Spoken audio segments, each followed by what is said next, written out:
could be a leader if she'd just give me a chance. This theory hit me harder than I expected.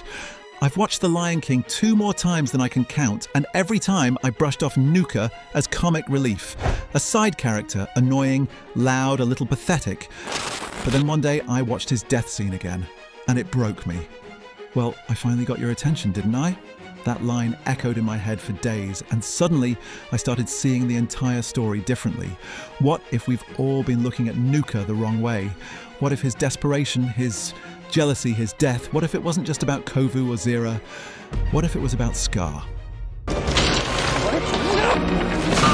I'm sorry, Mother. I tried. The dry wind scraped through the bones of the Outlands. Dust swirled around termite mounds and thorny brush, whispering secrets long buried beneath the cracked earth. And among those whispers, one name always returned: Nuka. He was never meant to matter, not in the grand tale of kings and heirs, not in Zira's obsessive vision of legacy. But what if we've been wrong all along? What if the lion dismissed as weak, scruffy and unstable was actually the most tragic, most crucial key to understanding Scar's legacy? Because if the theory is true, and oh, it might be, then Nuka wasn't just Zira's firstborn. He was Scar's only son. And that changes everything. Let's rewind to what we do know. In The Lion King 2, Simba's Pride, Nuka is introduced as a bitter, jealous mess of a lion. He's lanky, wild-eyed, covered in twigs and desperate for attention. Kovu. Scar wasn't even his father. He just took him in. He trails Kovu like a shadow, constantly trying to prove himself, constantly failing. And yet, he's always there, watching, judging, pleading. One of the first things fans noticed, and Reddit latched onto this years ago, is how Nuka's attitude toward Kovu isn't just sibling rivalry. It's deeper, more personal. Oh, hey, Tawny. Where's little termite Kovu? The chosen one. Oh, who cares? I should have been the chosen one. I'm the oldest, I'm the strongest, I'm the smartest. No, these termites! Like a son who's been rejected by his father in favor of a stranger. Reddit user Lions Don't Cry said it best. Nuka's entire character screams discarded heir. The way he talks about Kovu being chosen like it was supposed to be him, it's heartbreaking.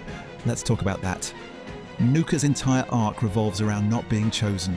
Not by Zira, not by Scar, not by fate. He sees himself as a failure, but only because someone once made him believe he should have been something more. So who planted that seed? Zira certainly didn't help. She openly favors Kovu and praises him as Scar's heir. But why Kovu? Why a cub who isn't Scar's biological child? Because, brace yourself, there's strong reason to believe that Zira and Scar were once mates. I know it sounds wild, but go back and watch how she talks about Scar. That's not loyalty, that's reverence. She raises Kovu in his image and speaks of Scar like a fallen god. That's not politics, that's personal. I could be a leader if she'd just give me a chance. Yeah?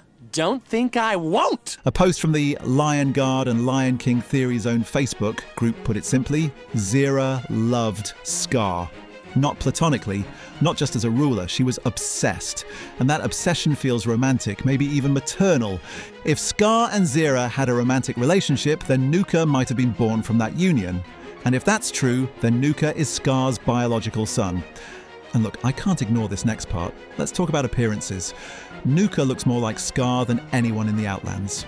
Dark fur, scruffy mane, slim build, those sunken eyes. Meanwhile, Kovu looks more like Simba than Scar, rounder face, fuller build, and totally different colouring.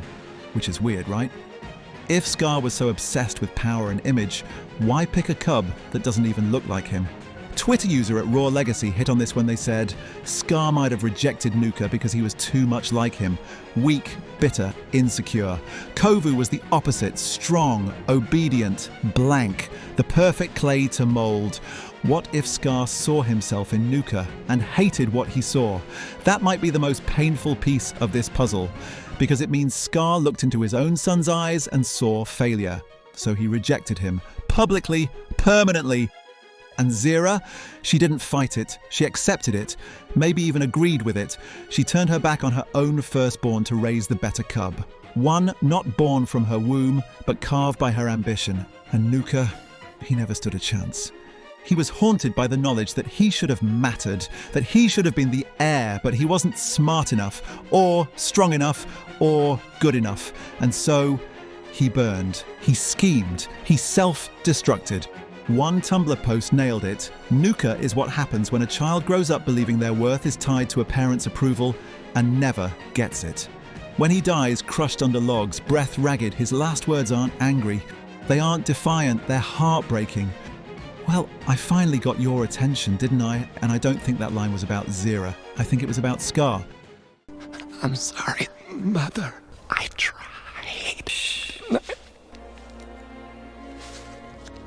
Now, the big contradiction here is that Zira says Scar chose Kovu.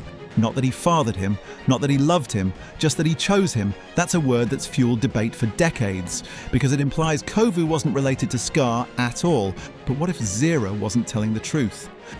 In a Lion King fan Discord server, user Moonclaw90 suggested Zira might have lied to protect Scar's image.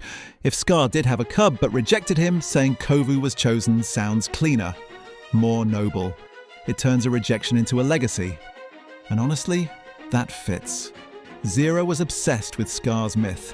If she admitted Scar abandoned his own son, it would unravel everything. So she rewrote history.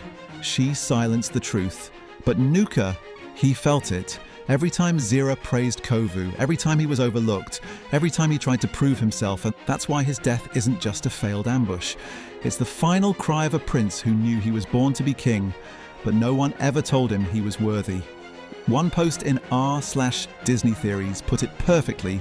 Nuka is Scar's ultimate punishment, the mirror he left behind, a living reminder of everything he hated about himself and everything he tried to erase. So, even if Scar never claimed him, never named him, he left a shadow behind. And that shadow lived, burned, and died trying to matter. That's the tragedy. That's the twist. And that's why Nuka's secret changes everything. Because in the end, Scar's legacy wasn't carried by Kovu. It wasn't preserved by Zira. It wasn't remembered by the Outlanders. It was written, quietly, painfully, by Nuka. Roasty toast princess, roasty toast princess. Hey, is it hot in here or is that just me? He became the heir of Scar's worst traits, not his cruelty, not his brilliance, his emptiness. Scar died a bitter, lonely ruler. And Nuka, he died the same way. Unloved, unacknowledged, and unseen. But he died still trying, still climbing, still hoping that maybe this time someone would look at him and say, "You were enough." And that's the hardest truth of all.